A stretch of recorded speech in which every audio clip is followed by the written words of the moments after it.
அந்த டைம்ல முத்தம் கொடுக்கணும் அப்படின்னு தெரியல, கடந்து வந்துட்டேன்லாம் சொல்ல முடியாது.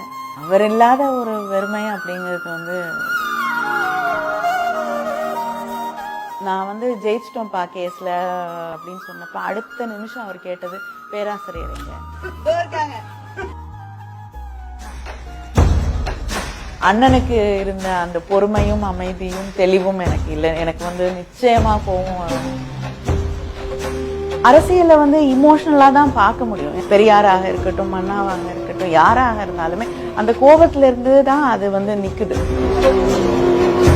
இன்னைக்கு என்னுடைய மகளிர் அணியில இருக்கக்கூடிய பெண்கள் என்கிட்ட தனிப்பட்ட முறையில பேசுறாங்க, தாக்குறாங்க என்று சொல்லும் பொழுது இந்த சமூகம் பெண்களை ஒரு பப்ளிக் லைஃப்குள்ள வரக்கூடாதுங்கிறதுக்காக பயன்படுத்தக்கூடிய ஒரு ஆயுதம் அது.